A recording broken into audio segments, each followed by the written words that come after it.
Mic check 1 2 1 2. My sweet waifu. Is that you?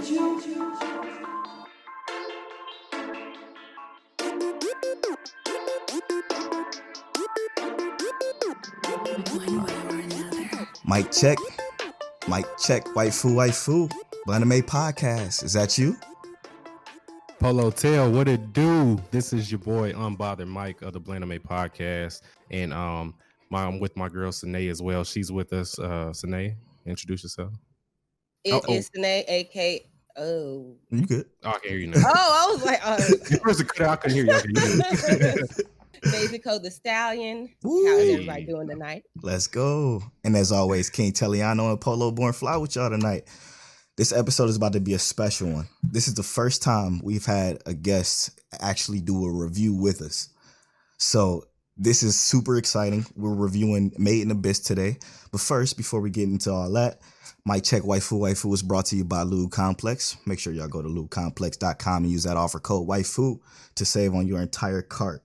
Also, the Patreon producers, D Prince, Monique Williams, and Connor. Thank y'all so much for supporting the show. We appreciate that very much. And we love you. Thank you. We got a lot to talk about today. But first, I want to know, the people want to know of Mic Check Waifu. We got a lot of crossover listeners, but we also have some brand new ones to Blanimade podcast. How did Blanimade start? Okay, now you do the first part. Do this. So this is it's 2020. So I guess it's Mikey, what, 2016-ish? Maybe 2016, somewhere in there. I was on Facebook one day and I made a post about anime, and a dude we went to high school with was like, anime's for losers, and just going in on people who watch anime. I was like, whoa, I'm totally offended. So I made another post and I was like, if I made a anime group, who would join? It was like 30 or 40 people, surprisingly enough, I didn't know watched anime. They were like, oh, I'll join it. So I created a Facebook group. It was called For Anime Lovers at the time. Mikey, of course, was one of the ones. I think then it was me, him. So I actually created the group, added Mikey as an admin, and it was a couple other people that we made admins that we went to school with. And we didn't really we were in the group, but we weren't really into it like that. So maybe a year or so had passed, and I was like, Mikey, maybe we should revamp the group or something. So we were trying to come up with a name, and then Mike was like, Blanimade, because we're Black people that like anime. I was like, that's cool. just dope. We'll just rename the group. And so I guess maybe another year probably passed, and Mikey was listening to different podcasts, and he was like, Nay, we can do this. And he was like, we got the Facebook group already. What you think? Yeah. I was like, shit, let's do it. And then I let Mikey take over the rest of our history. Yeah, so essentially you can say that Nay began Blanimade and I pretty much began the podcast, and that's how the Blanimade podcast came together as a whole. I think the way it started was I was listening to Strange Quirk for Anime, Keith Cannis. I was listening to theirs and I was like, damn, this shit is dope as hell. And I was like, me and Nate could definitely do this. So, that's dope. So I reached out to Nate. I was like, and I think at the time Nate was doing like a radio show, and then we kind of got together at the end of 2018. She came up my grandmother's house. We kind of planned shit out, and then we started dropping episodes at the very first week of 2019, and have been going strong for 75 episodes now. So it's been a very fun ride so far. So that's dope. I mean, like we said on y'all podcast, Blanimade is one of the podcasts that you can just feel the fun coming from every conversation that y'all have. You just feel it. Like, y'all enjoy talking about anime. Y'all enjoy just talking to each other and just chilling. That's some of the best shit ever. That's what makes a podcast so great. Yeah. Definitely. I appreciate that. Appreciate that. Yeah, so much. Yeah. It helps knowing Nate since 15 years old on up. So yeah. I think that's something that we had agreed upon before, was saying how that's a wonderful thing, that chemistry. Like, me and Polo got this chemistry because we've known each other for so long, and you guys, like I said, you clearly feel like a family duo. Yeah, for sure. Definitely. Thank and you're you guys. comfortable being able to speak to that person, without feeling like you're gonna offend them, or Exactly. because we can feed off of each other. So I definitely understand. Like you said, you guys have that as well. Yeah, I'm trying to think of 100%. a time where me and Tel actually got into it about something. I don't think we ever did in our the whole time. First Like of all, from 7th grade, I think we never got into it at all about anything. he lying. He let his uncle shoot a 3-pointer in my face, and I Oh, was that's mad right. That's instantly. true. Yeah, no, that was crazy. He was taller than me and everything. His uncle. It wasn't that serious. Yeah, there's probably 5 people in the whole world that I don't want to get into with, and Nay's on that list. Oh, so, yeah. So we've long story short, no, I don't want any smoke with Nay. I don't think anybody Like wants he any never smoke had with smoke. Nick. Now, some of our other friends in our group, Mhm. the niggas be having to see me, but Mikey, he never 100%, 100%. he never does. That's dope, man. That's dope. So, what y'all got on the docket for the future of Blanimade, if you don't mind sharing? Ooh, we honestly take it kind of week by week, so we don't ever really just like plan something out like, oh, let's do this month, or let's do this time, or whatever. We kind of like see what the temperature is, at the beginning of the week. I feel Gather up a few things, and then we really just kind of talk on a day-to-day basis about what we watching and what we discuss, and then kind of put it all together on the show when we record, usually on Fridays. So yeah. Do y'all discuss what anime sucks- outside the podcast? Hmm? I said, We y'all do. y'all do discuss anime outside the podcast? Oh, 100%, yeah. Yeah. Okay. We I, do. I was curious about that because me and Tel don't say shit to each other all week. Yeah, we hold that in. So it's all unfiltered, and we don't know what's gonna happen. Yeah. Really, Yeah. we'll talk, especially if one of us has suggested something to Mhm. the other, or we're watching something kind of popular. We'll just kind of check up, like, hey, how's that going? Yeah. Like, or like with my Hunter journey, like I would text Mike, like, nigga, I'm on this part. It's like, okay, like just go with it. My JoJo slander. Oh my god! Like, hold on. As a matter of fact, you know what? There was one time where me and Tel conversated about every episode that came out, and that was Asher Lost in Space. He was watching the subbed, and I was watching the dubbed, so I was 2 weeks behind. And he was I was telling him, I'm like, yo, man, this is crazy. What's going to happen? He's like, I ain't going to tell you. But he almost spoiled me one time without spoiling me. That was the worst experience of my life, bro. Can you imagine being 2 weeks ahead? Like, just imagine you 2 weeks ahead of the other, talking about Asher Lost in Space. Yep. That was too much heat. Yeah. Spoiler alert. When we found out everybody was clones, and I'm just like, Polo. Like, Bro, give me 2 weeks. Oh wait, they had a break this week. The sub didn't. I'm like, Polo. I was sick, man. I was behind for 3 weeks, but I was so attached to the characters, I couldn't put it down. Like the voice actors did a hell of a job, and they had the 100%, the black dude as Ugar. So I'm like, I gotta support. He's killing it. So I'm a rock with him. But yeah, that one and Promise Neverland are like the two anime that I was so happy that I picked it up after it was already completed, so I could just watch it straight through. Yeah. So yeah, especially Promise Neverland. So yo, that shit was good in dub too. It's at about its high point in the manga right now, and oh my god, I hate Tel so much. I know, hate me. I'm low key hating too, bro. Yeah, I want to know. Me too. It's literally top 5 in my manga. It is so good. It is so fucking good, bro. We got like 5 years, y'all. Yeah, you got like 5 years, like legit 5 years. Just go ahead and chalk that one up, bro. Man, got some time. So before we get into the topic, as we know, Mic Check Waifu is not that fond of Black Clover, but Blanimade Podcast is. We say this every time we talk about Black Clover. If you want good stuff want to hear good stuff about Black Clover, go on over to our friends at Blanimade, because ain't gonna happen over here. This is true. But this episode, we decided to not say anything bad about Black Clover this entire episode, and let Blanimade praise Black Clover. So what do y'all like about Black Clover? Who you want to go first, Nate? First. Okay, You go first. Oh, good. All right. So Black Clover, from whenever the first time I started it, I didn't think I would enjoy it so much. Like I had really, really low expectations going into Black Clover. And then so once I kept watching it with low expectations, like the low expectations I had, it exceeded to me, because I was like, okay, this actually isn't that bad. And then little by little, I really like started like getting into the storyline, and I think that all the characters in there are really unique because most of the time I can't remember any characters' names in anime that I've just started watching or whatever, but I That's started true. picking up on the characters' names and their magical abilities and just like following the story and everything. So I think Black Clover does a good job of storytelling. I think it doesn't get the credit it deserves as far as the story goes. I can understand why some people would hate it, but it's just one of those ones where usually I shit on everything, but for this one I didn't shit on it, and I've been enjoying it ever since. Like I don't know what to say. It's a strange one to me.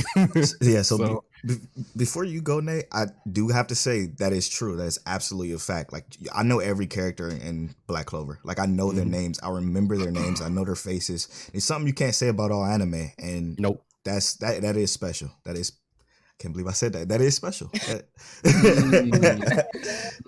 That's special. But I mean, maybe it's never mind. All right, go ahead, Sinead. What you think? Look at Tail. So I know he's take that sip. Take that sip. So I actually, so for some of the listeners who didn't know, there was a third person with us, and she just recently took a step back. So her and Mike, I think she started it initially when it first came out, was like week to week. Before she even joined the podcast with us, because she started after we had like came together and initially started it. I think she kind of told Mike about it. I'm assuming because her Mike had kind of picked up on it, and after Mike had got like week to week, they just had conversations, and they used to praise it on the pod a lot. And I would be sitting there. I don't know if people even noticed that it would just be Mike and Kasha talking. Like I was like, oh, I don't notice. I was gonna say I didn't say a word. I tried it. Asta was too loud, and I was like, "Bro, fuck this." Oh, sorry, forget this.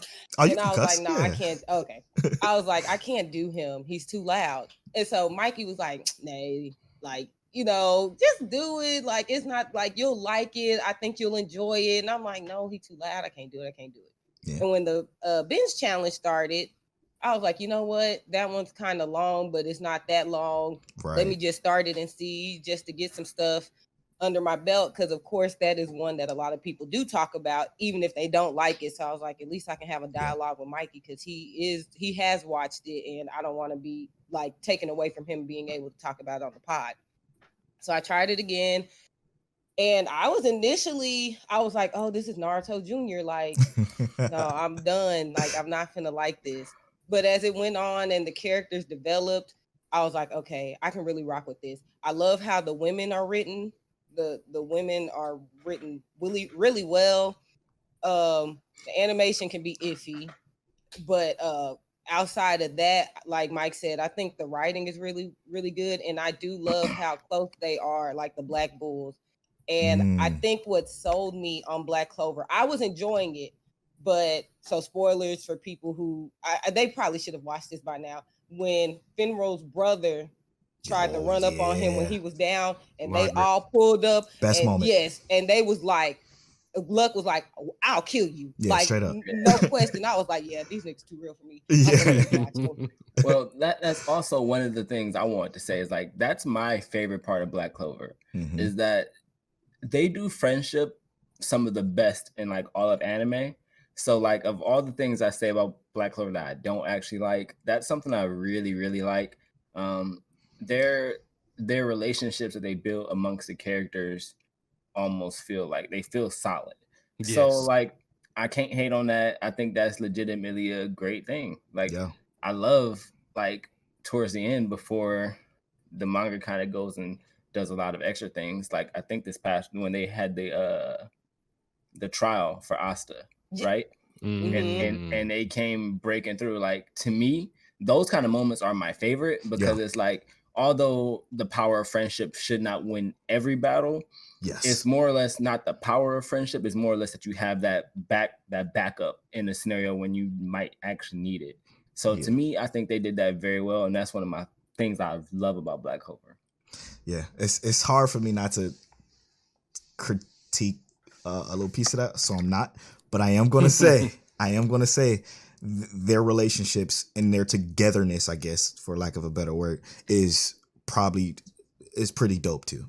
It's not One Piece level because I still think One Piece has that togetherness a lot better, but Black Clover is definitely, I see where they got their influence when it came to the power of friendship and their storytelling aspects of it. So that's pretty good. That's pretty good. Man, that was hard. That face. Man, so y'all, we're gonna drop this YouTube video the same day that this episode goes out on Tuesday at 9:30 a.m. So make sure y'all check out the YouTube. Link will be in the show notes. I just it's kind of hard. You should see my face, y'all. It's hard to hold it in. So today we have a very special topic before we get into the break and then get into the Made in Abyss review. Today we're going to talk about character development. Who's our favorite and who's our least favorite in anime when it comes to character development.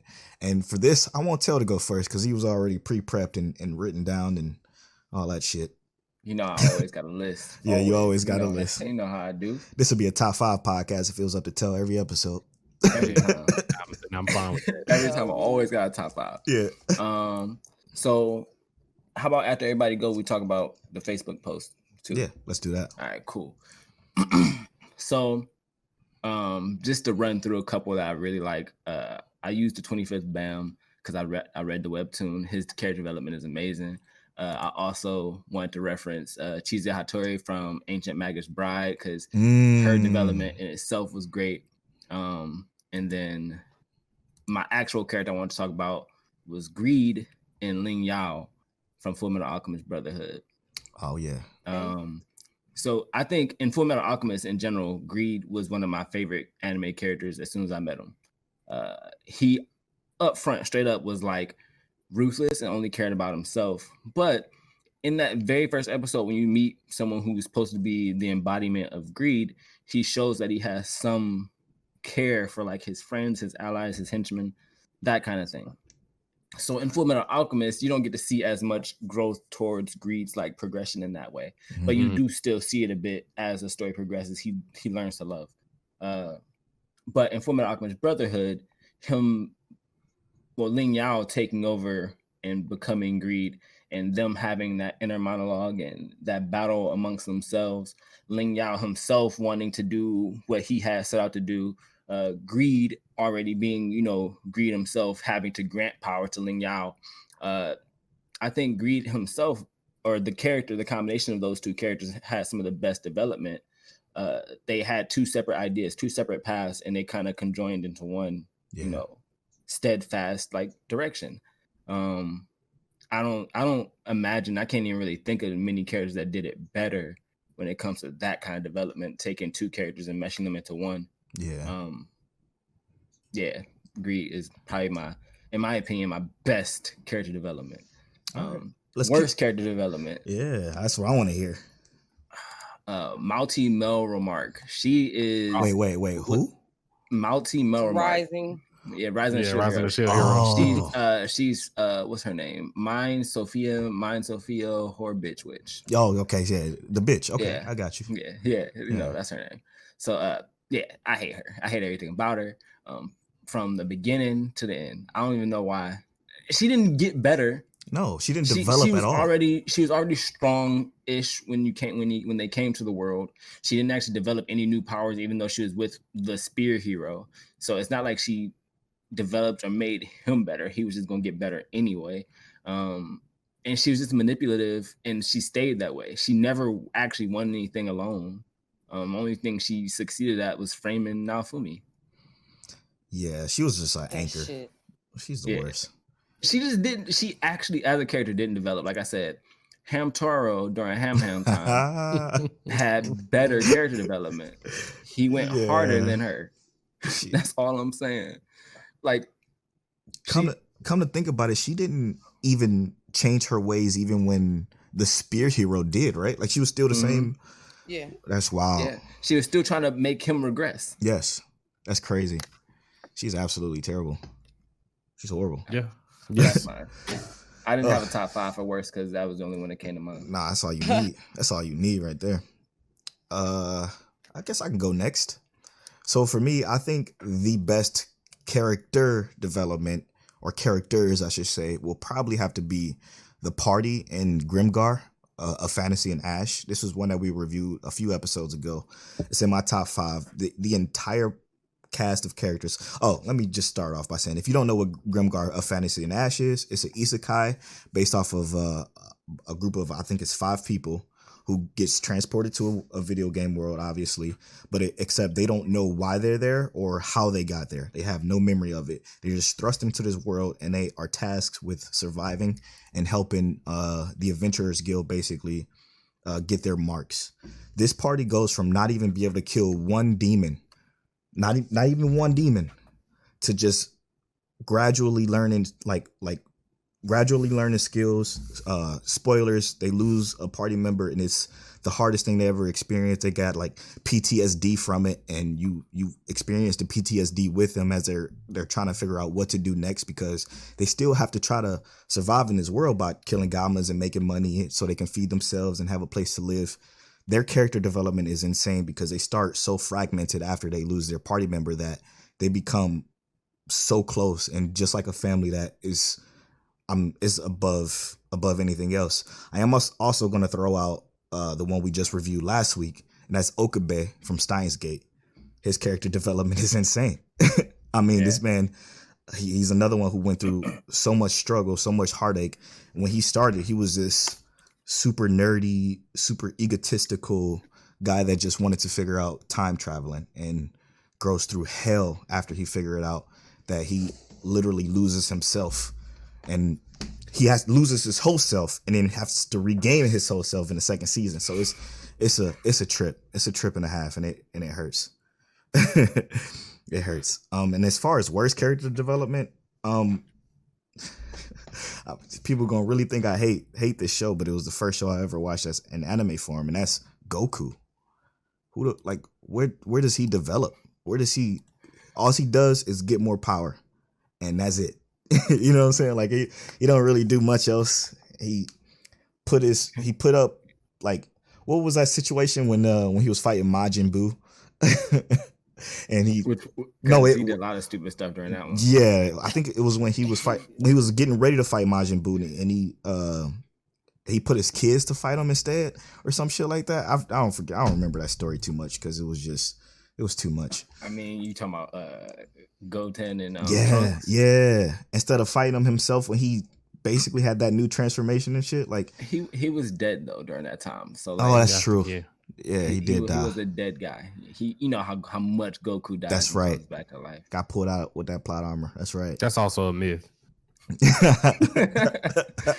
Goku's only died twice.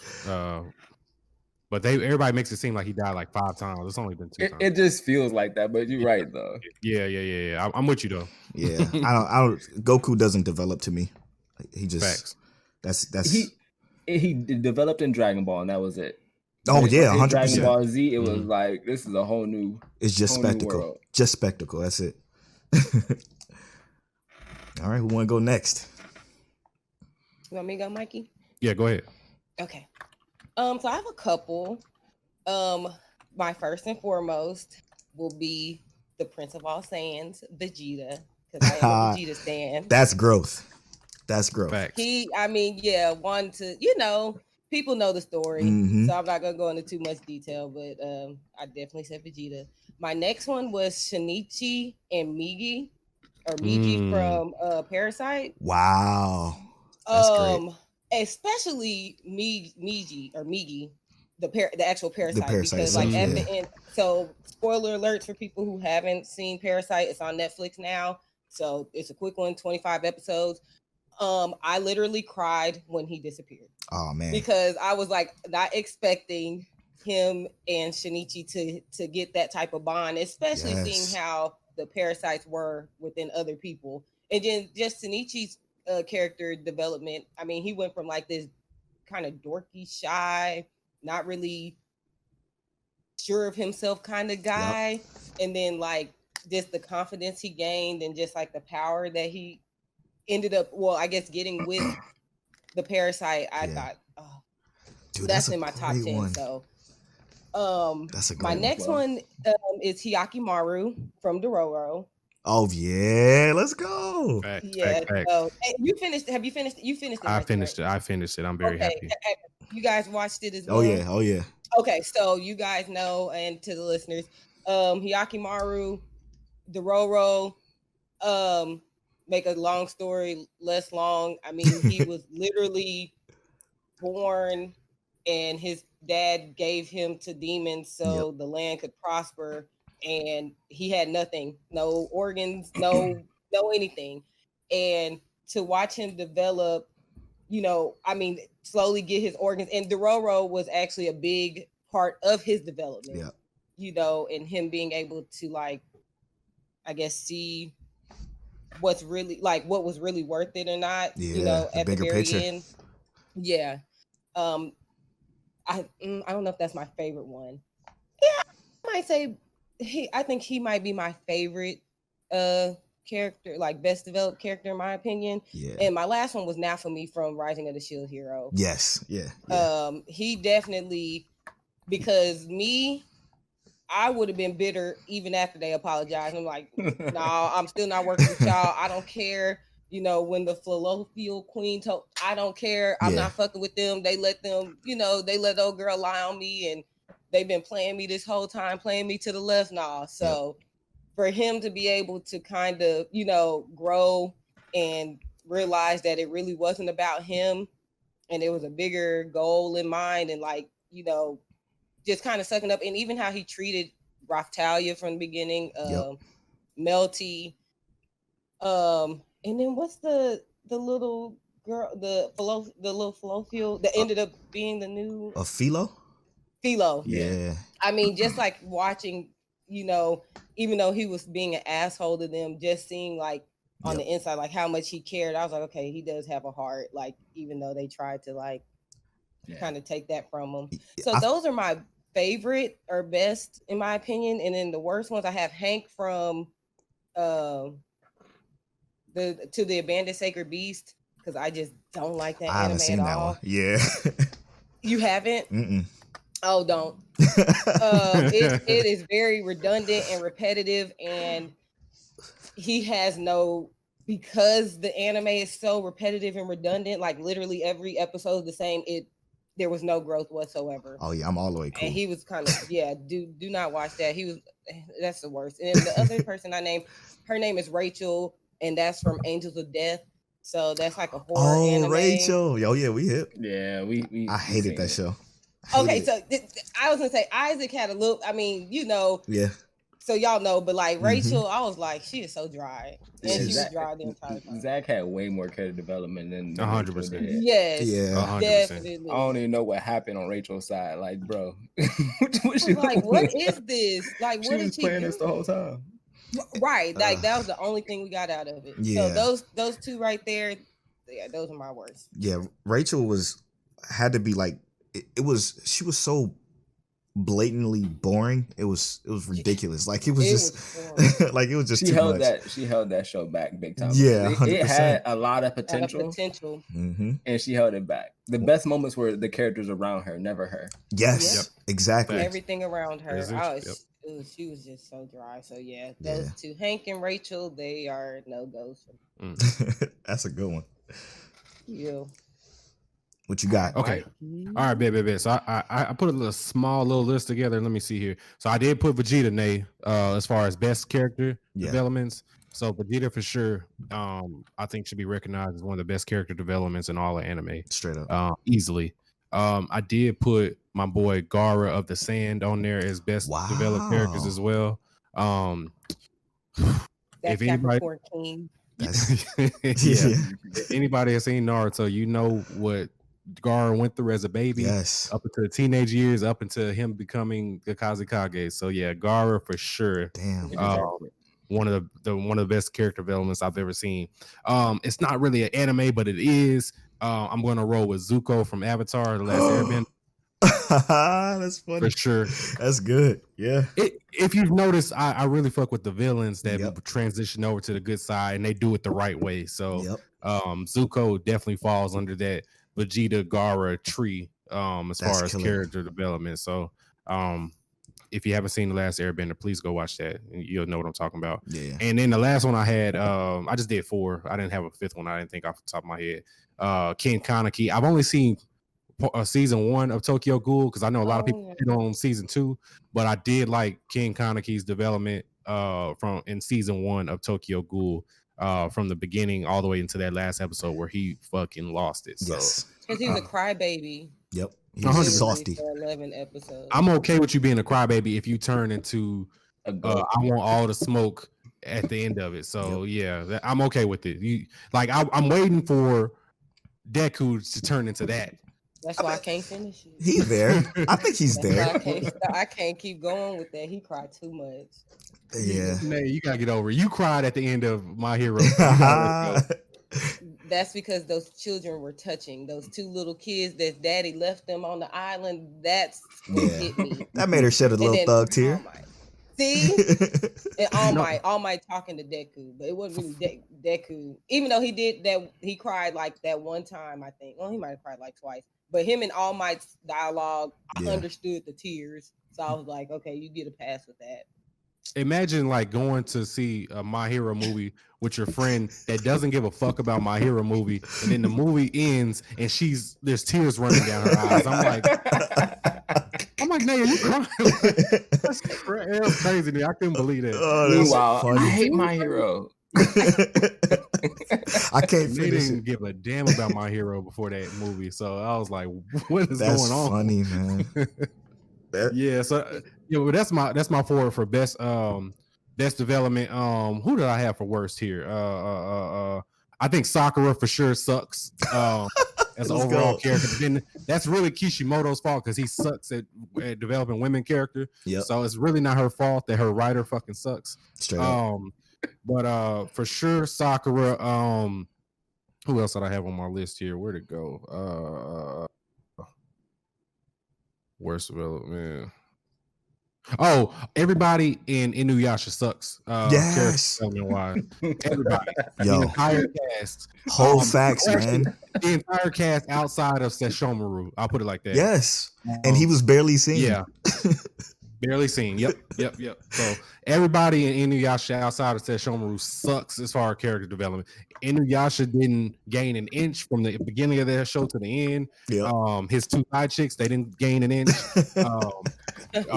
Naraku's literally the same demon he was from episode 1 all the way to the end. It's awful. It's an awful anime, to be honest with you, but I'm gonna still watch the new one when it comes out. Oh, 100%.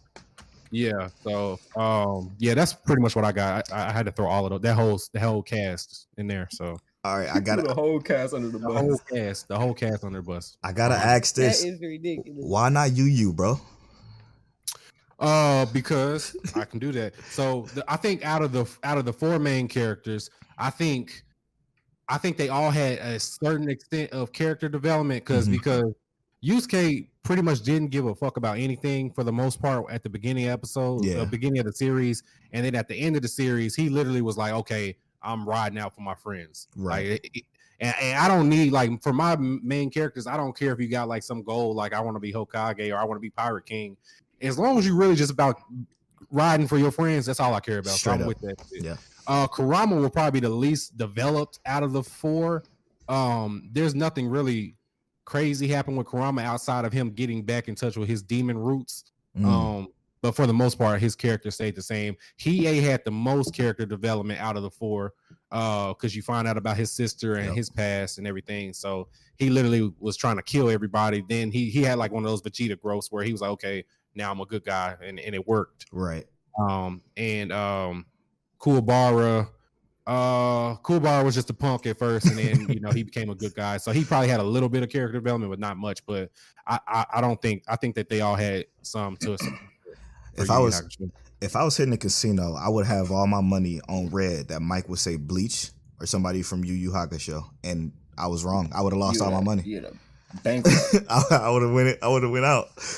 Do I come off as that much of a stand that y'all have me in there? No, because I can see where you can have the character development in Bleach and in Yu Yu. Like I can see the people you can have that tends to grow, but they grow so slowly in those. It's like, really slow. It's so slow. So maybe that do make sense. Yeah. I'm trying to think who sucks in Bleach as far as character development. It would probably be Chad. Chad wasn't with shit. Yeah, Chad was like, His name is Chad and Chad. Rahime really didn't do anything. Yep. They didn't really grow at all. So I would definitely throw them in there. But it's so many characters that you really don't get a chance to develop them properly. Yeah, exactly. In Bleach. So I'll say that though. Yeah, Kubo had so many characters that he didn't really give anybody a chance to grow for real. So I was gonna say it's a such thing as too many characters, and I'm shocked at myself, and I'm shocked at Till. We didn't even bring up Astro Lost in Space, which is like our favorite of 2019. He was gonna say that, but I was like, that's the whole cast, right? The whole list developed. All had some development. Exactly. Like, great development. That one was, man. What they pulled off in 12 episodes is like insane, bro. It's so mind-boggling, man. It kills me to think that's only 12, and it's a satisfying beginning, and it's a satisfying end. It's full circle. Yep, it's wonderful. It's wonderful. All right, that's so amazing. Let's. We reached out to the Facebook group. The Facebook group is linked in the show notes. Make sure you guys join the Mic Check Waifu Facebook group if you haven't. And we got how many responses? 3. We got 3, yeah. 3 that we want to share. So let's see what they got for us. So the first one is from our bro James Bates. Hey. He asked if he could share this one because he didn't think it was an anime, but one of his is gonna be cool with you, Mike. It's Zuko. Mm-hmm. He loved his character development. He said, well, Zuko is by far one of the greatest character developments I've seen in any genre. He literally went from one of the most hated to easy second or third favorite. Yeah. His least favorite is, he says, maybe Kuro Sensei from Assassination Classroom. Not in a bad way. He was just the same good death machine from beginning to end. That's a fact. No, I'm growth. not finishing that shit. Thank you, Mr. James. You just gave me the reason why I'm not gonna finish it. It's still worth watching, though. It's definitely worth it. Kuro Sensei's development was really based on the kids, the context of I was gonna say it's based on the context of why he was Kuro Sensei. Like, true. If you consider Kuro Sensei's where he started into how he got to that yellow octopus thing, then you can kind of look at his character development there. Oh, I totally forgot about that. They had it start where he was already developed, and then they kind of built it on the back end. So they did it backwards with him, but I fucked with it. So wow, that's a good point, man. Damn, I'm about to rewatch that shit. Yeah.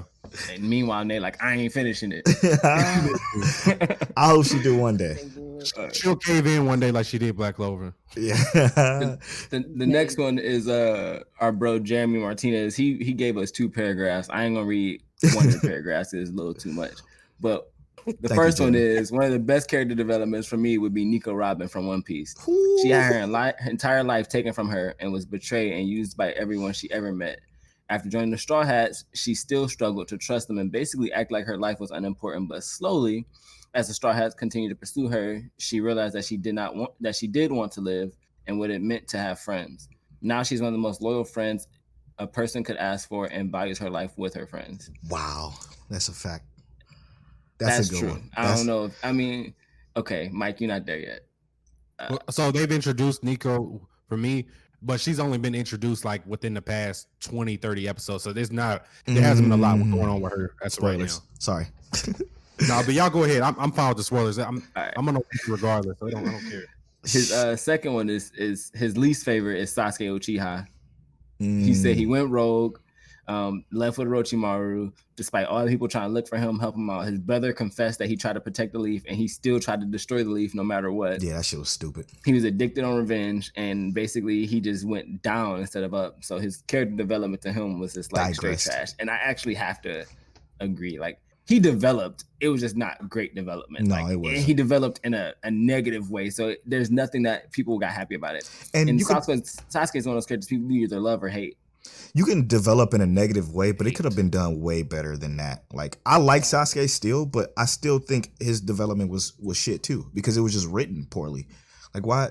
I don't want to go down that rabbit hole, but it was just awful, man. So disappointing because it has so much potential. Yeah.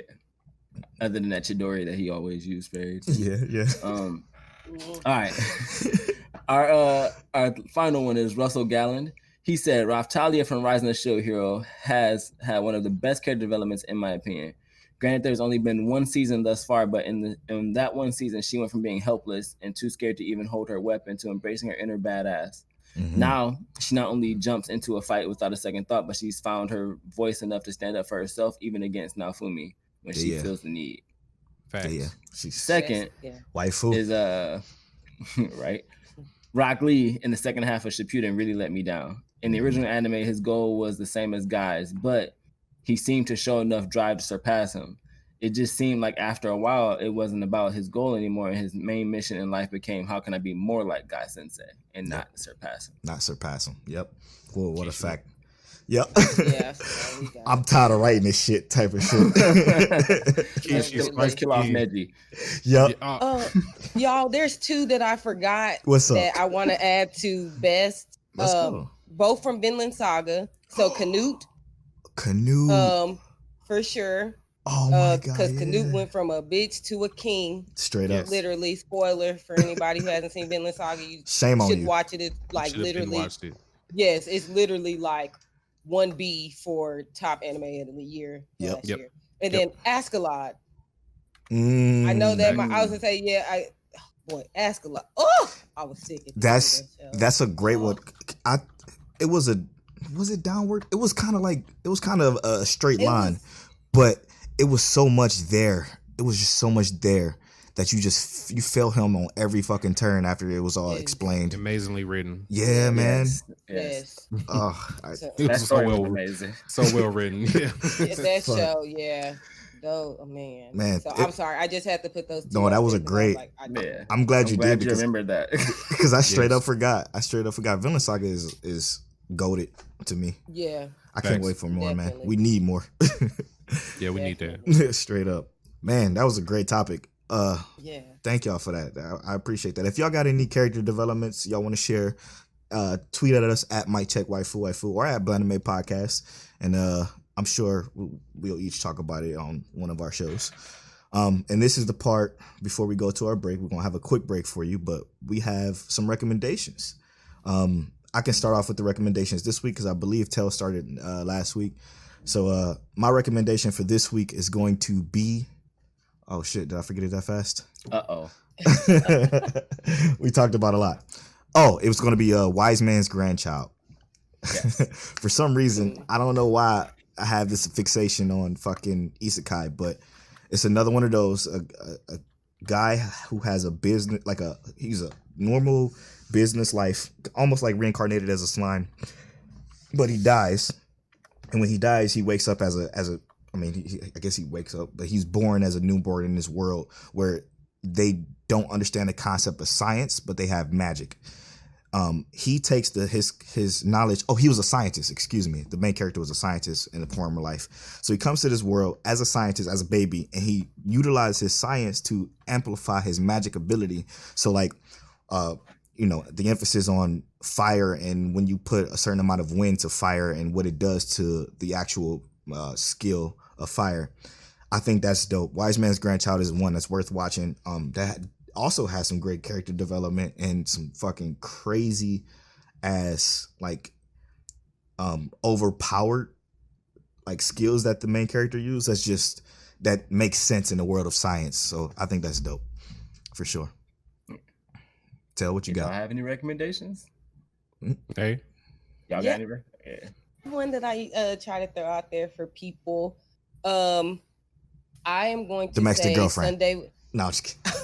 Oh, yes. So and I got two because Domestic Girlfriend that hit the fan real quick, and I literally because I've been kind of busy with some other stuff over the weekend. I haven't gotten to keep going, but yeah, that first episode was crazy. She was wild. Yeah, I'm definitely gonna keep up with that. So yes, Domestic Girlfriends, and then Sunday Without God, which is something that's a little bit more of my alley, kind of like a psychological thriller. Quick one. It's on Crunchyroll and High Dive. I thought it was a High Dive exclusive, but I guess Crunchyroll has it. A little girl. She's a gravekeeper. So basically, God forsakes the world, and nobody can die, and there are people called gravekeepers that actually bury the dead because they're basically just after you die, you're just still there. Wow. And they have a particular name. I can't think of it right now. But this little girl is a gravekeeper, and somebody comes into the village and tries to like attack it. They're like, no, you can't be a gravekeeper because people also stop being born after a certain time. And she's a little girl, so I think it had been like 15 years since God had like forsake the world, so nobody was born after that either. She's like 12, and she was actually her mom was a gravekeeper that actually got pregnant by a human or a regular person. So it kind of goes into her story and like her journey into being this gravekeeper and just trying to figure out like her wanting to like help the world and like bury the dead. Wow. It's crazy. You have to watch it. That's insane. I never even heard of this. Good. Never heard of that one. That sounds good. Wow, I'm about to watch it. It's really good. It's quick, 12 episodes. Like I said, High Diver, Crunchyroll. And it's really the whole God forsaking the world kind of thing. When you start hearing the different perspectives from people in the show on why they think he did that, or why they believe that happened, it's kind of crazy. It makes you think. So holy shit, that sounds dope as fuck. Not gonna lie. And the animation looks it's decent. Man, really I'm about to add that to the list right now. All right, by the mic, what you got for us, brother? Oh man, nothing spectacular. I did just finish Dororo, so I do recommend that for everybody that hasn't seen Dororo. I finally finished it. I'm very happy about it. Then also for everybody that's keeping up with this season, Gleipnir, I recommend that one as well. Weird, but strangely good. Yeah, you sound like us. Yeah. Yeah. Right. Yeah. It's just strangely good as fuck. So I need to watch the new episode that dropped today, but yeah, I'm very happy with it so far. It's got my attention. Oh yeah, you gonna see some shit in that new one, bro. Man. Right, that music too, man. I swear, I love that music on that show. Yeah, it's killer. Yeah. All right. My recommendation. I actually talked to Polo about this before we started recording. He was like, "I hate that show." Megalobox. I really enjoyed it. You like some action. I like sports anime. Polo don't like sports anime. Also, he didn't like the story, but I like the characters. I love the progression of the characters. I like the whole world, all that science, and it looks like Cowboy Bebop. So to me, it was beautiful. That's the best part everything about it. Yeah. So yeah, Megalobox. I thought it was fire. Go in, enjoy somebody getting their ass kicked. Dope. All right, we're gonna take this quick break. Of course, the song for the break is obviously gonna be one from Made in Abyss because that fucking soundtrack is. We'll get into that in the review, but we're gonna take this quick break and we'll be right back.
and welcome back to my Check Waifu episode 51. Next week is our year anniversary, which I'm super excited about. We're probably going to talk about, that's when we give our full top 10 list, which is going to be a lot of fun. Also, I do want to give a shout out. Sorry, I'm looking at my phone right now, but I do want to give a shout out to something that I just got on Twitter, or that I just saw on Twitter actually, from our My Check Waifu page. Shout out to his @name is @Underdog Sports. He just released a webtoon called Triple Tap. So make sure y'all go check that out. I'm gonna put a link to his Twitter in the show notes too. It looks super dope. It's by another Black creator, and of course we want to support them any way we can. So it's called Triple Tap. Check it out. It's on our Twitter. I'm gonna link their Twitter in the show notes. But this is the part where we get into the Made in Abyss review. So full spoilers.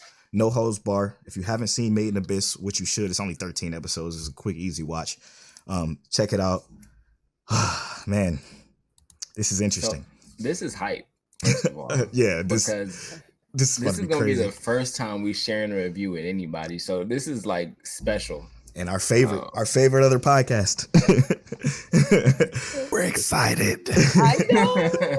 This is about to be dope. Yeah, get it. All right, so here we go. For those of you that don't know how the review scale works, here it is. So we have 5 categories. We rate 5 categories based off the 20-point scale. So the 20-point scale is 1, 1.5, 2, 2.5, all the way up into 10. Okay. The categories we're rating is pacing, story, animation, sound design, and characters. We give our general thoughts on all of that and what we think. And then we take the average score of all of those categories and we average it down to 1 score. Take each of our 1 scores and average it together. So this one was a little bit special because we have a whole nother podcast, which is 2 other people. So it's going to be dope. So we get their score and we're going to average the Blanimade score together. And then that'll be their overall score. And we're going to take my Check Waifu overall scale. That'll be our overall score. And then put it together with Blanimade's to get one final overall score. That's going to be fucking so insane. I can't wait. Hella math. So much math. I'm here for it. Let's go. Okay, so overall thoughts of Made in Abyss. Whoever want to start, we could just, it's all about the open conversation now. Okay, I'll start.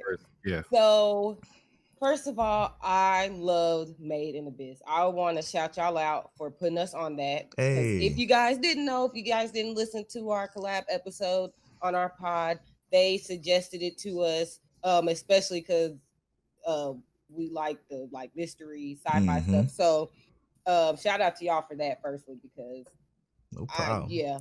I probably wouldn't have touched it.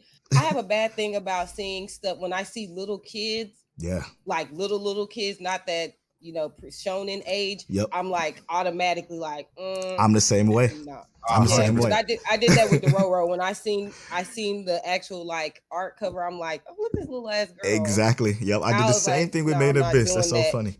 So I hate that I judge the book by its cover, but thank you guys. Mm-hmm. I truly loved everything about that show. Wow. Yeah, I really did from the beginning. So we're doing full. This is just an open. Oh yeah, open full spoilers, all of it. Riko was so cute. Yes, she was so cute. Reg was cute too, but Riko, like, her personality of just like never giving up. Like, this is what I want to do. It is what it is. Yeah, this is what I'm gonna do, and it's kind of refreshing, especially being adults. Yep. And in the time we're in right now.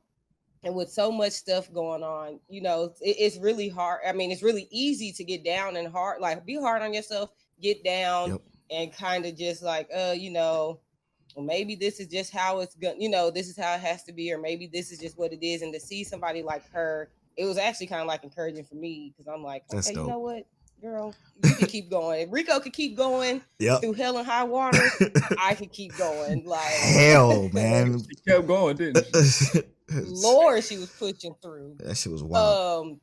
They did a really good job with the characters as far as writing them. Villains as well. People that we thought were villains that really weren't villains.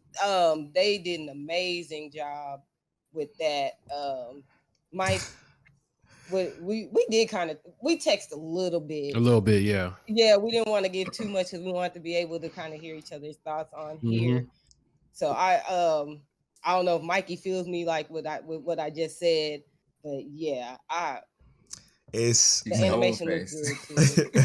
I just knew Sine would love this one. I mean, from the moment I started listening, I can't remember the episode I started listening to y'all on. It was maybe like y'all. It was just I think it was the 50th joint when y'all was doing the. Is that the one you did the voice notes on the 50th episode? Oh, voicemail. Yeah, I think it was. Oh yeah, it was the 50th one. Yeah. So that's when I was like finally getting in and catching up and shit. I wish I was on them voice memos though. That shit was hilarious. But yeah, and I just like from everything she was saying with all the anime she likes to watch, I'm like, oh yeah, she would love Made in Abyss. And I was shocked when you said you'd never seen it. So I'm glad you liked it. But man, this fucking show, I'm gonna say this now. My favorite part about the show is clearly and obviously the music.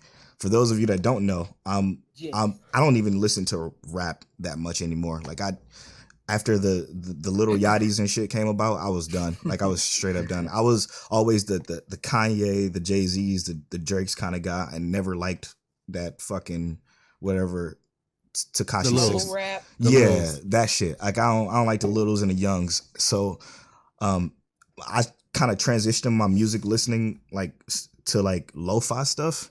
And this is the embodiment of just that lo-fi chill. I call it the modern day jazz.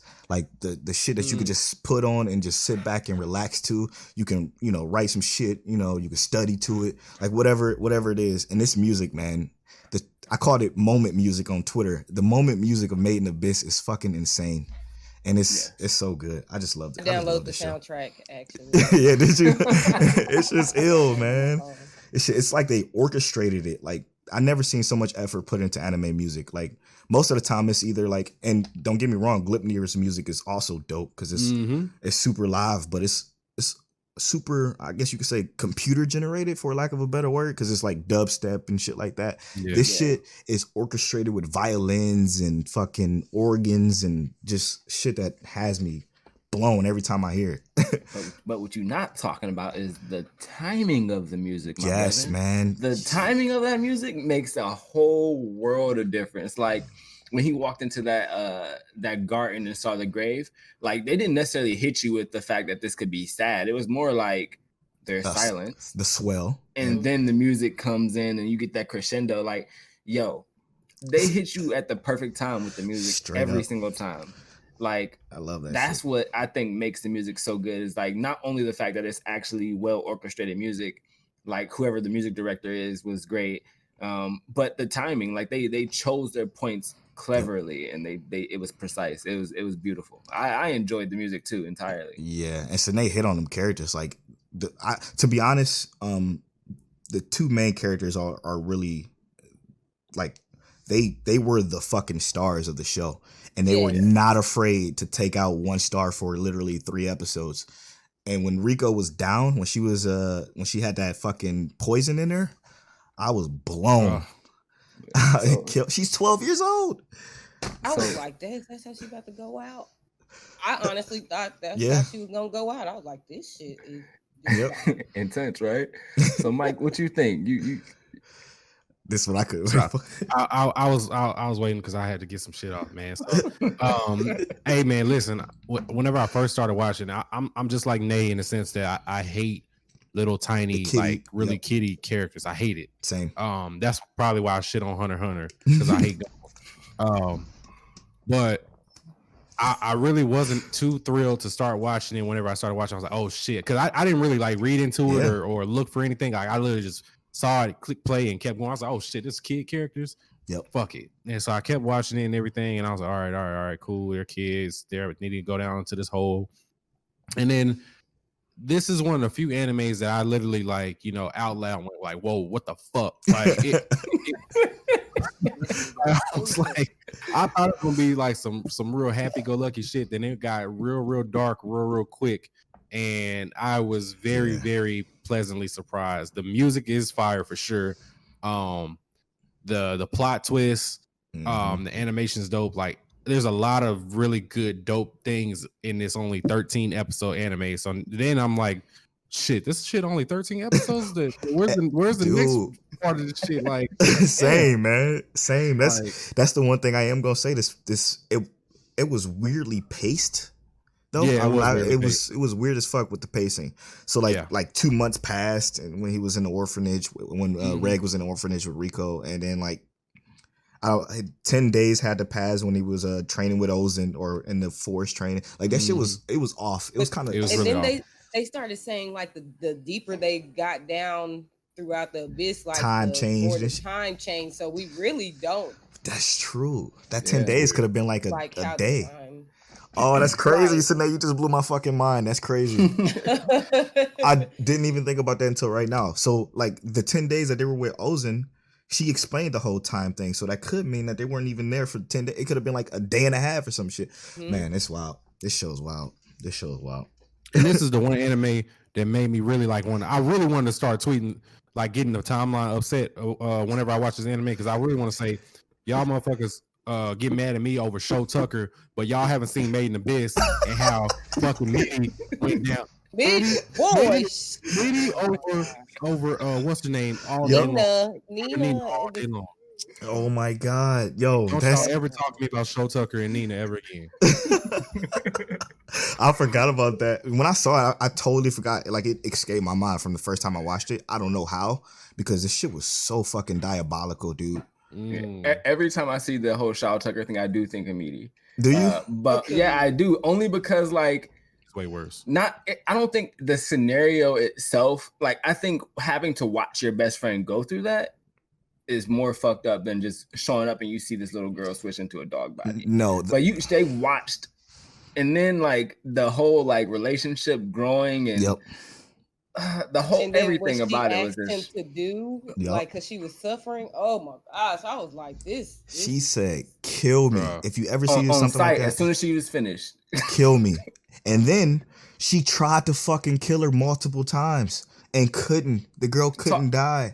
Talk about torture. Oh Meaty no, yeah. Over Nina any fucking day. Don't y'all talk to me about Show Tucker and Nina ever again. I can't wait till this episode drops. Was not that bad.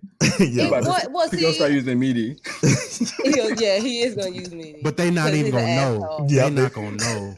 I will, but they're not gonna know. In the defense of this. Nay, did we lose her? She frozen. Anyway. I think that's dad was him. Yeah, you're back. You're back. You froze. Yeah. Okay. We heard you. Last thing we heard was in the defense of. Yeah, you just watched okay. Probably because Chad's on the damn game. I said in the defense of Nina, the situation was her dad did that shit to her. Like, can you imagine your parent that's supposed to provide and protect for you? You already done did it to the wife. We know you did something to her. Yeah. That you really went down and was like, man, fuck the family dog and my daughter. That's all I got left. Somebody, like that's somebody you supposed to that's trust. Where everybody's like, that's why it's like so. Like that's a good point. Oh, I can't stand this nigga because he did it to his kid. Y'all hear me out. Y'all hear me out. What he did to Nina, what he did to Nina was fucked up. But worst case scenario, Nina could have lived her life out as that fucking dog thing. Mitty, on the other hand, was literally being tortured in that little fucking glob body second by second. Constantly in pain. Constantly in pain. Just think about also the fact that so Meaty was basically trapped in that body. But when they dropped down to the 6th layer, because that's where they dropped them all the way down to the 6th layer. You see that the other children, everywhere. The 20s, the 30s, the 50s of them, all the other children, and they're all like, "Help me, kill me." They're all saying the same thing because they don't want to do this anymore. They lost their humanity, and it's messed up, bro. I just got blown back. I just got blown back. And they had for him to complete his experiment that he was trying to do. They had to have that close bond that he was looking for, and he basically destroyed that bond. They still love each other, they're still best friends, but dude, man, y'all bringing up shit. Because I got when fucking Reg killed Meaty, I almost shed a thug tear. It almost happened, but then I'm like, I understand it. But then I'm like, okay, but now she's fucking finally done with this shit, man. She's done. being tortured, because they even explained during that shit when Rico was talking about how she saw this girl literally crying over and over. Like when they explained that shit, I'm like, man, that is fucked up, man. Right.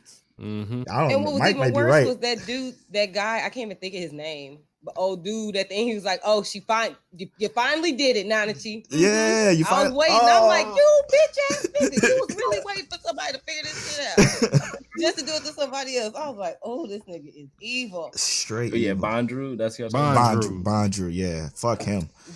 Man, all right, so fuck the corona, because the movie, which was the continuation of this story, was supposed to come out this year. Actually, it was supposed to come out in April, the English sub and dub. So we got fucked by corona, obviously. We don't know when it's coming. Supposedly it's coming alongside a season 2.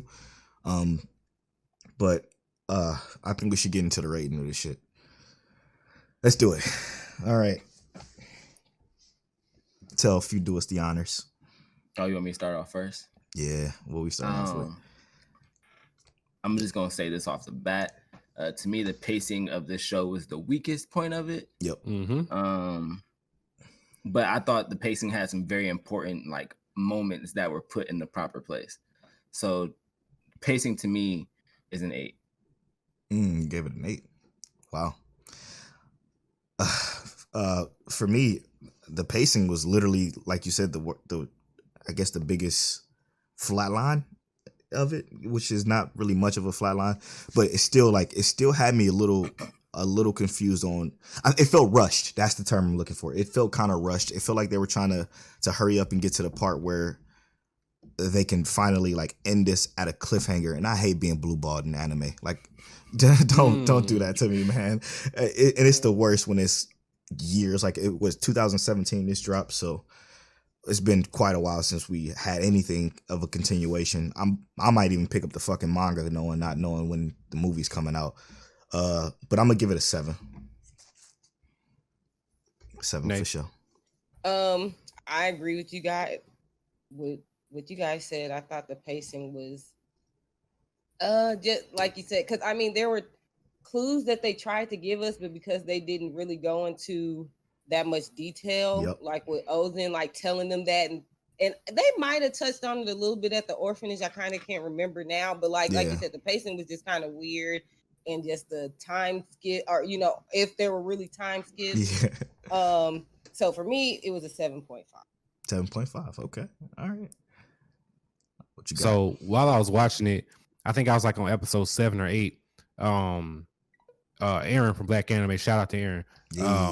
He asked me like, he was like, how are you? How's it looking in Made in Abyss? And I literally responded with like, because the fucking pacing was so bad at first. I was like, bro, what's going on right now? Like, it really kind of threw me off, especially in the early episodes, the pacing of the anime. So I definitely agree that it was, without question, the weakest part of the show was the pacing. They recovered in the end with some really, solid episodes, pacing towards the end of it, but the beginning was really, really poor. Absolutely. For me, I gave it a 6.5 as far as pacing goes. I'm with you. I respect that. 100. Normally I'm the least like with the scores, but I'm with you 100%. Because I couldn't even give it a 7 because I was like, that's not, the 7 is satisfactory. It wasn't satisfactory to me. I got you. Yeah, I like that. So if the ending didn't kick in like it did for you, you probably would have been like, no, that's a 5.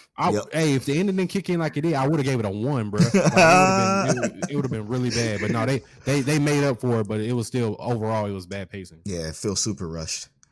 All right. Yeah. Nay, you want to start off with a story for us? What you think of the story?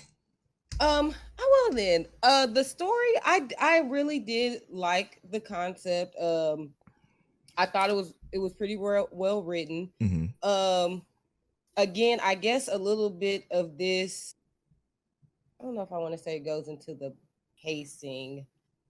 But just I felt like, I guess with maybe a continuation going or coming possibly, I think if I were to watch that, I would be able to maybe understand more. I felt like there was just a lot of stuff kind of left unsaid. Like, I mean, literally like how it ended. Mm-hmm. Like, it was just like, okay, they're going to the next layer. part of they're going to the next layer, because there's no way that they just stopped right here after all of this. I felt like we got a little bit about her mom, but not enough. Like when she ran into Ozen, I did like how that came about. I kind of like how they wrote Ozen, because first I was like, oh, forget her. I was like, yeah, y'all need to, no, I can't do her. But as that part of the arc kept going, I was like, okay, I guess she was really trying to test her. But, you know, just she gave us a little bit more about her mom, but I just feel like they could have gave us like a little bit more. Like, we know about her personality, but it's kind of like, is she for sure? Like, I don't know. I guess because my biggest yes, I just had a lot of questions, because I'm like, is she truly alive? Like, you're going off of this, you're pretty sure it's your mom, but you've never even met this lady. You know, you don't know. It was just too many questions. Even her being born in a certain layer and getting, you know, I just felt like there was a lot of questions. It was, again, what we did get, I did enjoy, but because it was left on a cliff, and like you said, with the 3-year hiatus, it's like, well, if you're not gonna come back to it, then you just left us with more questions than answers. Well said. So I gave the story an 8. Okay. Which is kind of high, because this is based off of there's something else coming. Yes. So I might have to walk that back. If they never release a movie or season 2, I would probably I would definitely walk that rating back. Hey, that is just based off of potential of the next. I feel like I understand that. What you got, Tell? I'm gonna let you go next. So I actually 100% love having questions. Like, my mind ponders, and that's kind of why I read manga. So like I'm like always like, ooh, I got a question and I want to know more. So to me, I love that about the story. I felt like the fact that her mom is the Annihilator. We don't know why she's an Annihilator. Why is that what she called? We know that her mom knows Reg. Why do we know that Reg knows his mom? I mean, what's the story here? So like, I love that, and I love like they just dropped the hints. And my only hope is, which is kind of like where everyone else is gonna be at too, is like, if they don't give us more information later on, I have to kind of drop the score. Right now, null and void. I'm giving it an 8.5 because I love the story, but I can't. There's not enough yet, but I have the questions, and I love the questions, and I want to ask questions, and I want to get those answers. I feel that. All right, Mike, I'm gonna let you go next. I definitely enjoyed the story. I think that even though the pacing was bad, they did, for the most part, a good job of keeping the story moving, I guess. I do think that they did leave out like a lot of unanswered questions. And so when it comes to storytelling, for me, I think a 10 out of 10 storytelling is Astro Lost in Space, as we've already discussed. And I think that when you have like a 1-season anime with that much story, like world building that you have to do, I guess, in such a short amount of time, I think that what you should do is take the Astro Lost in Space kind of outline, is where you have the first episode, you have that one in 48 minutes instead of the 24 minutes, and the last episode be 48 minutes instead of 24 minutes, so you get a chance to not rush all that information in at once, so you get to carefully develop it to make it easier for everybody to kind of digest everything that's happened in this short amount of time. So essentially gives you 2 extra episodes without actually dropping 2 extra episodes. So I think that it could have been better as far as the story goes, but for me, it was strong enough, especially in the end, the last 4 episodes of it. I gave it, I'm gonna give it an 8 out of 10 for the story wise. And I think that's only an 8 because I think it's gonna keep growing and getting better the more information that we get going forward. It can only go up, right? Like with what they showed us, it can only go up. So 100%. For me, I agree with everything that everybody said. Like both points are so valid. All points are valid with this one, because the story, what it does is it does one of my favorite things in story anime, or an anime story, and that's when it gives us information that only the character knows. Okay, they still did a good job of like bringing in like of world building with only 13 episodes by using Liza as the narrator, which is Rico's mom, using her as a narrator to kind of give you some gradually giving you some story and understanding of how they feel about this world. The world is fucking insane. I want to know so much more about this world. Like what's outside of this island? Like what is the fucking barrier? Like all of that shit are questions that I have too that I love having. Like I love having those questions just like Tell do. Man, I have to say though, when it came to this story and like whenever Rico went down with the poison and how Reg was just like kind of like navigating everything, man, it just was so hard, man. It was so well written from like that whole I don't know why I like that portion the most, because it was the most dreadful. But I liked it the most because it was just it was the most dynamic. Yeah, exactly. It was so dynamic. 100%. It was just so many different pieces and beats that they covered that I just enjoyed it so much. I'm gonna give it an 8.52. I enjoy this story. Not as I hope and I pray that season 2 or that movie that bridges season 1 to season 2 comes and it's fucking fire, man. If it's just garbage, rushed trash, but the runtime is 2 hours, by the way, too, on that movie. So the movie's already out in Japan. We just waiting for it to get translated over here. So it's a 2 hour runtime. So I think that's a decent amount of time to get beginning and the end for that villain that we saw. What's his name again, Tell? Yeah, Bondru. Fuck him. Real quick, did y'all watch it in dubbed or sub? I watched dub. I did both. Okay, so I did dubbed. I watched the sub because I watched it on Prime. Oh, you watch it on Prime? I watched it on High Dive. Yeah, it's on High Dive. Or no, Verve. I watched it on Verve. Yeah. I didn't even know it was I should have known. And yeah, it wasn't too bad. It was. I think it's subbed and dubbed on Crunchyroll and like dubbed on High Dive. Yeah. No, that's not on Crunchyroll dubbed because I definitely looked for it. Oh, okay. Yeah, I had to pay for High Dive and then add that extension to my Verve to watch it dubbed. Oh, really?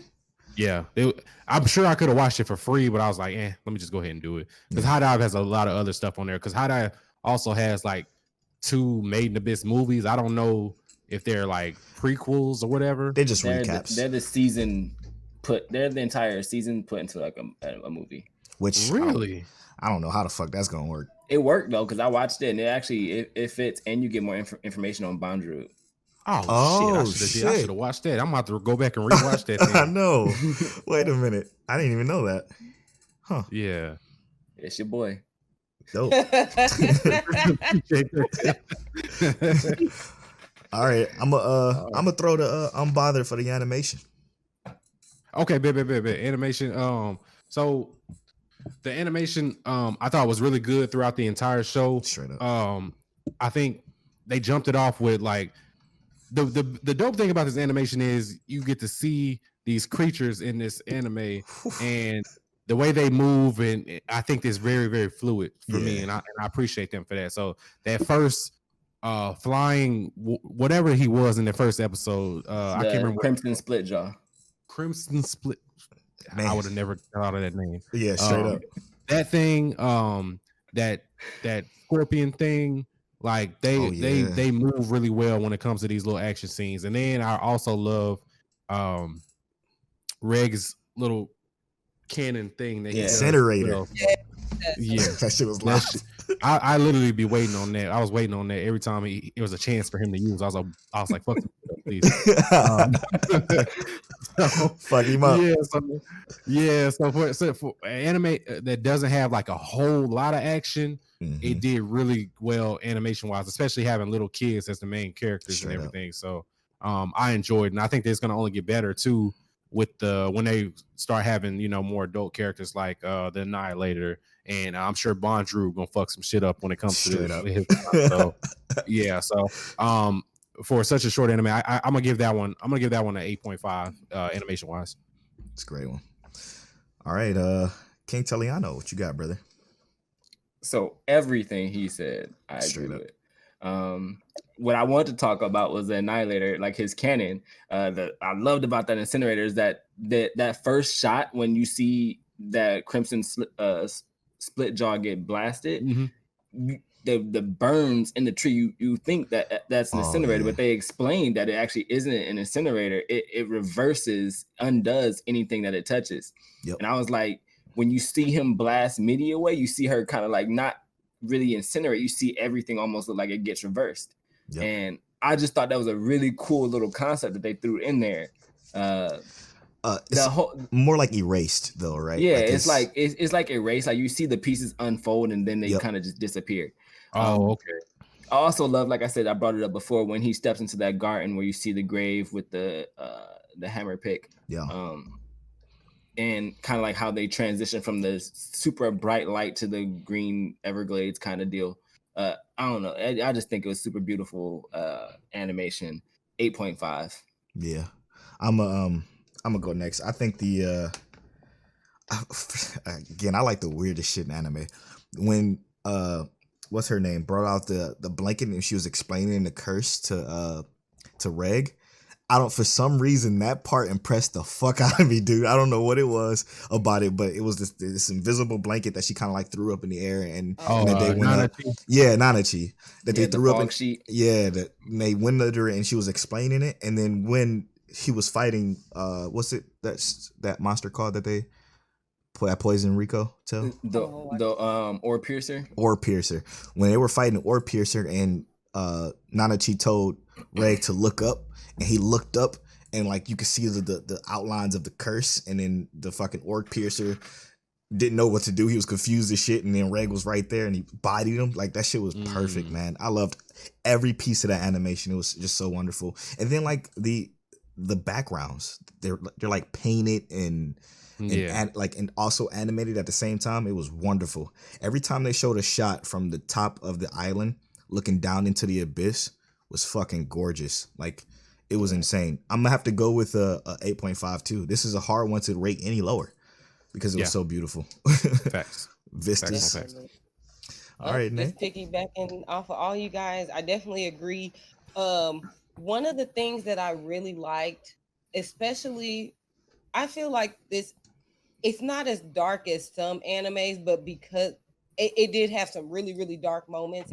And a lot of times, because I watch a lot of horror and thriller stuff, a lot of times like the word I'm looking for, I guess the color scheme, like when you watch like your Death Notes, they're darker. Like there's not a lot of color and pop. Right. And that show, that was another thing that I was kind of iffy about initially watching it, because you were like, oh, it kind of gets dark. And I'm like, it gets dark, but it's bright. You know, so I'm watching it. The book is the color bright as hell. I see all these flowers and sunshine, and I'm like, but deceiving, right? Yes, it was so crazy, and I really actually ended up enjoying it. Like you said, it was the background. It was very detailed. Yeah. It looked really, really good. I liked how the characters looked. Wow. I thought they were so cute. Literally, they were other adorable. than Mitty. Mitty wasn't cute. That's messed up. She looked up. She was kind of creepy. It wasn't kind of. She was like creepy. I thought they did a really good job though with how they looked. I actually even liked how Ozen looked. Oh, she was dope, man. When she had her moments. She was. Yes, I was gonna say I really enjoyed how they how they drew her out. So I would give it an 8.5. Sweet. All on the same boat. This is the first time I think ever. Yeah. The exact unanimous same 8.5. Yeah, that's sick. I like that. Real quick, Tell, when you said that what's his name's thing was like reversing thing, I was like, well, why the fuck they didn't reverse Mitty back into normal? But I got you explain. I got you when you explained it afterwards. I know. Reverse her ass back into non-slime Mitty. Yeah, it undoes everything. I think is how they explained it. It's not. It doesn't actually burn anything. It undoes. They need to undo that snail shit that happened. Snail shit is gonna happen again next. Oh my god! You're gonna want Reg because that must be something that he's trying to straight up. Like as long as they turn Bondrewd into a slime thing, I'll be complete. I'll give this anime a 10 out of 10 when it's all said and done. Like drop him to the bottom and then put his ass on that elevator and send his ass all the way to the top, not halfway, all the way to the top, so he fucking melts into mush. I need that. That'd be dope. All right, I think I'm going to start off with sound design. Man, this is. He wanted this one so bad. I wanted it so bad. That's how I was piecing out the order. I was playing chess and shit with him. I'm like, okay, I'm going to make sure I get sound design. Sound I design. already know what he rated it. This shit was so wonderful, man. Like you could literally, I can see myself because of the type of music I listen to, just putting on a soundtrack in my car on my way to work, just to put me in a chill mood before I get into this hectic bullshit that goes on in the Target. Like I can put on the soundtrack and just and get in the mind frame of, I don't know, is it happiness? Is it sadness? It's kind of like an in between. Like I don't know what it is, but it's a vibe. Yeah, it's a vibe. It's a vibe. So it's like, every time, like Tel said, every time the music came on, it was at the perfect moment. When he used the incinerator, or when they fucking were climbing down and the music would start to swell, it'd do a fade in that was just so perfect that it just felt just right all the time. Tel already got my rating, but I'm giving it a 10. I think it's just as good with like environmental sound, with like all the monster noises and shit like that, and the noises of the animals being so different from each other, to the music, to the incinerator, to fucking everything. And MIDI was gross sounding and it made you itch. It was wonderful, man. It's a 10. And I say that because I can genuinely say this is on par for me personally, with the soundtrack alone, on par with Fire Force's sound. Oh, I was just about to ask you. I was like, well, who you got more Fire Force of this one? But you On already par. said it. Okay. On par. I'm gonna go to Unbothered Mike next for the sound design.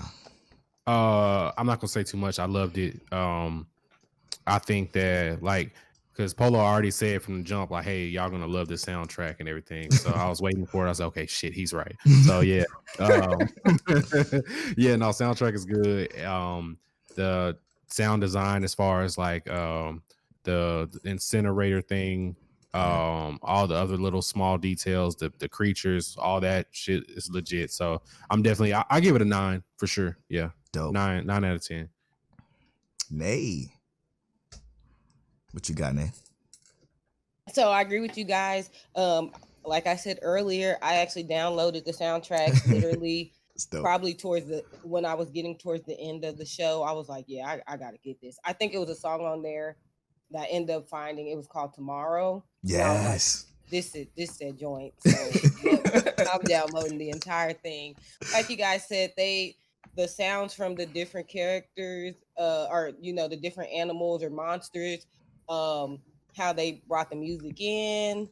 I watched it sub, so even though I know voices, so I think Mikey said he watched it dub. Mm-hmm. I don't know who else. I watched it both, sub and dub. You watched it both. So the sub, I actually really enjoyed their voices. I know that is a sound, but I actually really enjoyed, they all sounded different. Sometimes I feel like, especially with little kid characters, especially with boys and girls, sometimes you don't hear that much of a difference, right? Especially in sub, to me personally, because I don't really understand what they're saying, so sometimes I can't always hear, like, the tones and stuff don't really sound too much different, right? But I really liked how everyone sounded. So I'm going to get off the soundtrack alone, but with everything else, I gave it a 9.5. Let's go. Tiger Woods head fist. What's up, Tel? What you got? So Parasite the Maximum is my favorite sound design in any anime ever. I don't think there's an anime that has done it better. Sound design or soundtrack? Sound design, soundtrack. I think the whole show had great sound in general. Wow. Fire Force. I will also say that, in my opinion, this show is exactly on par. Like, there's not a single sound in this show I thought was like disturbing or out of place. In both subs and dubs, the voices sound perfect. They fit each character. Yeah. Nothing feels wrong. We talked about the incinerator. We talked about how the little time berries blocking the pathway, they squeaking and making all their noise. The I can't remember the bird's name, but the bird that was eating the person and making his voice come out, it even sounded like that it was shit was echoing it off in wild. the distance. They took a lot of care in the sound design for this show, and I feel like you notice that you can see that they care a lot about how it sounds, because it actually builds the world just as much as like the actual characters do. So to me, I gave it a 10 because Let's go. I thought the sound design was like basically perfect. Man, it was in my opinion, it's the strongest point of the show that drives the story, just like the characters do. Preach it, brother. Preach it. Oh man, that was wild. All right, I'm gonna go with tell for the characters.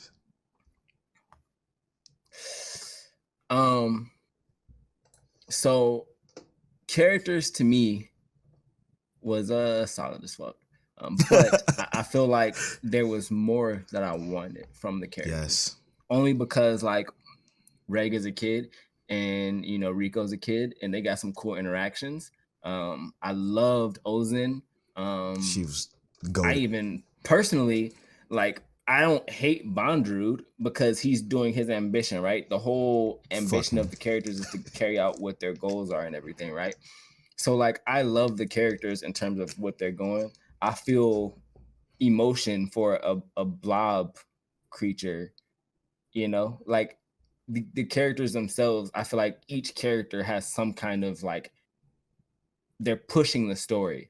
The only character to me who felt like almost filler was the one Black Whistle who was almost getting killed by the orb piercer. He was there to serve a purpose. Yeah, he served a purpose, but he was the least purposeful character. It almost feels like. Exactly. So everyone else served more purpose. Yeah. So I give the characters an 8 out of 10. Yeah. So what you think, Mike? For me, you have to with a majority of the main characters being little tiny kids, you have to be really great for me to appreciate them. And so they did a really good job with these characters. So to the point where I'm going to give them a 9.5 because I literally lose interest when I see little childish antics and everything, but they were mature enough to keep my attention, keep the story going, and you know, have a little bit of development going on in this 13 episode show. So I appreciate them for keeping my attention with little small characters. So yeah, that's a great point. I'm gonna go next because what Mike said is absolutely perfect. Because not every kid is a bumbling idiot. You know what I'm saying? Like it doesn't have to be that way. And it seems like that way in most anime where they're like tiny kids, they're just stupid. And and this one, everybody was like smart enough to have to use common sense, and their ambitions would, their drive as kids, no matter how scary or unknown it was, they were down to do it. And I just love the fact that yes, they still had, you know, Reg still had his shy moments when it came to like Rico being the girl and him being the boy, and the slight kind of spin on romance, but they didn't shove it in your face like disgustingly. It was sick. I really did enjoy these characters. I think what the backstory, I guess you can call it filler of Mitty was perfect. I wish they had more of that for like, well, they did do it for Ozen too, but I wanted more of just Ozen, period. She was just incredible to me. I loved her. She was so good. Like, and I really want to know what's up with Ozen's little protege that she had up there with her. Like, who is that? I really want to know more about her and her or his story. Like, it's you know, it's very interesting. I think the characters definitely deserve a 9 for sure. A flat 9 for me, and it's only not a 9.5 because I didn't get enough of it. It seems, I don't know, I just didn't get enough of it. Like I wanted more of the orphanage. I wanted more of the director of the orphanage and you know, I just wanted more of that. But that's it. 9. What you got, Dave? So, you know, you guys all made really great points that I agree with on that. One thing that I appreciated about one thing, like Polo, like you said, I did like how they tried to.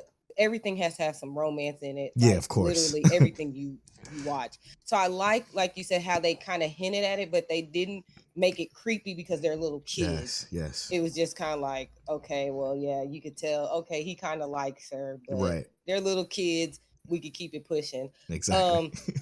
I really liked I liked Reg's character. I felt like we've seen a lot of character growth with him. Rico, I guess I don't know if I would say she had any growth outside. I mean, she was the one who wanted to go on the mission. I mean, she held her own. I want to see a little bit more out of her. She felt kind of useless. I loved Ozen. But I love Ozen for sure. Yeah. She was my favorite. And I like how they brought in characters for that time. Like literally that, brought them in, kind of showed us what they needed, like what Reg and Rico needed from them, and kind of kept it pushing. Yeah. Because sometimes when, like we were saying with like Astro Lost in Space, with the characters that we saw and like how well written they were for a short anime, sometimes you can have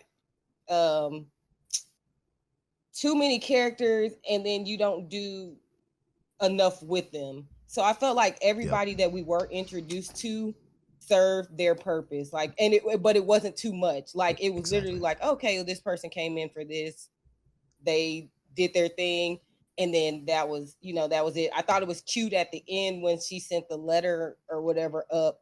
And when it was going through the layers, like we got to see Oz and them again. And, I thought that was really dope. cool, but it didn't like dwell on it. Yep. So I appreciate that a lot, because there's a lot of shows that we can name that have characters and you're like, okay, they brought this person in and they did not, like, why were they here? Like, why did you do this? Like, it's just too much. So I will give the characters a 9. Dope. Man, wow. This has been an incredible review, an incredible discussion all around. I think this is my favorite episode of My Check Waifu ever. Hey, man. Legitimately. Don't make me blush. This shit was great, man. I had so much fun while I tally up these scores, and he's pretty much already done. I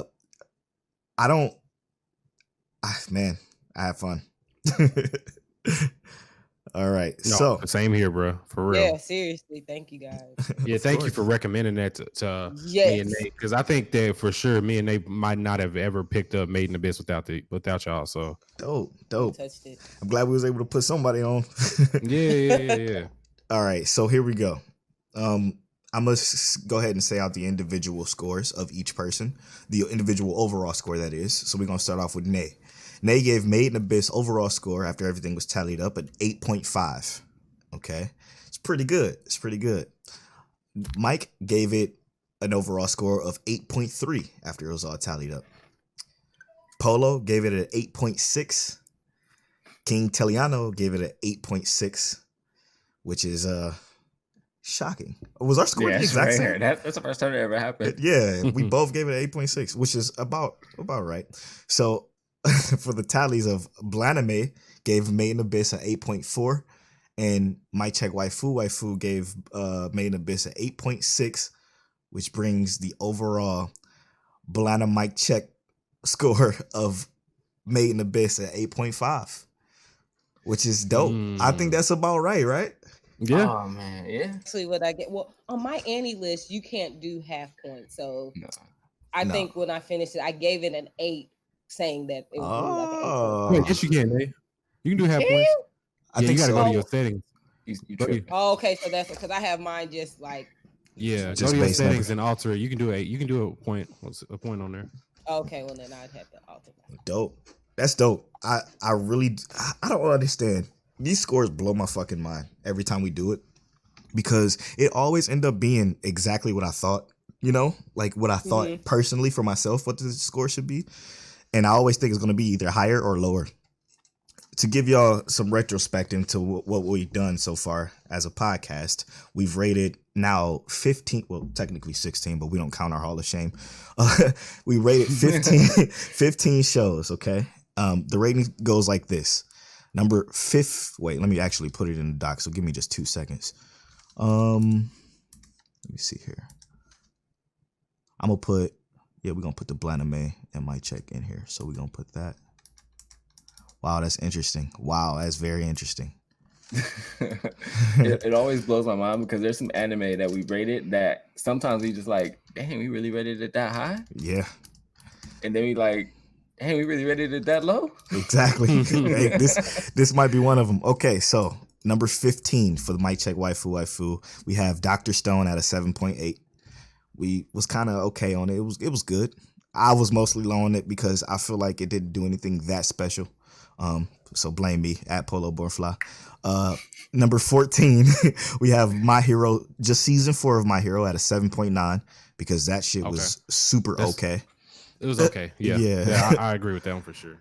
Number 13 is Intel's top 5, and that's Chivalry of a Failed Knight at a 7.95. Sorry, Tel. It's mostly my fault. I still love it. It is what it is. Number 12 is actually Darwin's Game at an 8.5. Yep, facts. Yep. And then Made in Abyss following right behind that with both the Blanimade and Mic Check Waifu. We're just going to put that one in there at an 8.5. Then we got at 10, Steins Gate, 8.65. Then we got number 9, Erased at an 8.75. Number 8, Beastars at an 8.85. That one interesting. Beastars. Beastars came at an 8.85. Mostly Tell. It's my fault. I enjoyed the fuck out of Beastars. It was really good though. This one gonna blow y'all. Number 7 is Demon Slayer at an 8.8. Mostly animation. I'm not mad at it. Mostly animation based. Number 6. Oh, and y'all gonna like this one. Number 6 was Villain Saga at a 9.25.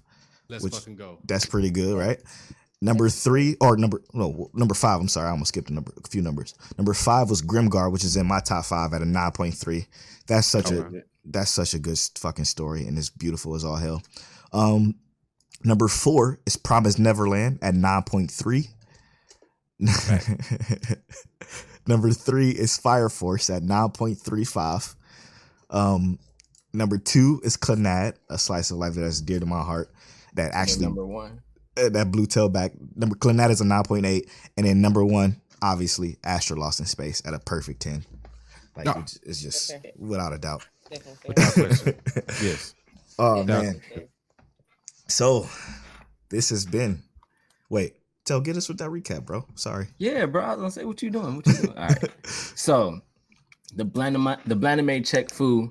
The Blanimade check foo. Overall rating was an 8.5 today. We rated Made in Abyss. We loved it. I gave it 8.6, Polo 8.6, Mike with an 8.3, Nate with an 8.5. Then we actually, we took our break, listened to some beautiful music from Made in Abyss because just to get y'all in the mood for it. But then we also gave recommendations. Mike with Dororo and Gleipnir. Nate with Sunday Without God, which Polo's about to check out as soon as this is over. 100%. Me with Megalobox, and then Polo with Wise Man's Grandchild. I don't know why he watched that anyway. That's great. It's great. But then we also talked about our main topic for the day outside of Made in Abyss, the character development, our favorite and our least favorite. We had the entire cast in Inuyasha except for Sesshomaru. Because Sesshomaru was actually only good character in that show. Correct. But everybody else was trash. Sakura being also the most hated female anime character in general. Then we had Rachel and Hank, who were also both just trash for being alive. Goku, who only developed in Dragon Ball and stopped after that. And then Motro Mark, old shit-faced ass. Then we have, for our actual favorite character progression, we have Kaneki from, y'all already know, Tokyo Ghoul. Zuko, Gaara of the Sand, because Gaara's my dude. I wanted to tell you that I love Gaara. That's my guy. Princess Saiyan's Vegeta, Askeladd, Canute Naofumi, Hyakimaru. We got Kenichi and Migi from Parasite, and Vegeta again. Vegeta made the list twice, so he got to be the GOAT, right? Straight up. Thanks. Okabe, the entire team from Grimgar, and then I'm just gonna choose one of mine, which was Greed and Ling Yao. Dope. And then we also asked Blanimade to let us know, how they began with our wonderful guests. It was great to actually find out how you guys began.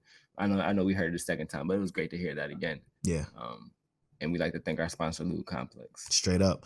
And shout out to that all Black Clover Praise episode. So everybody on Twitter and our Facebook group, we did not slander Black Clover once this episode. So be proud of us. We appreciate you guys. Straight up. Yeah, we do. Thanks for joining us, Blanimade. I'm at Polo Bornfly on all social media. I'm at King Teliano. Mike. I'm at Unbother Mike. Sine. I'm at Sine_. You can follow our social medias at Blanimade Podcast and Mike Check Waifu. And as always, Mike Check. Mic check 1 2 1 2. My sweet waifu. Is that you?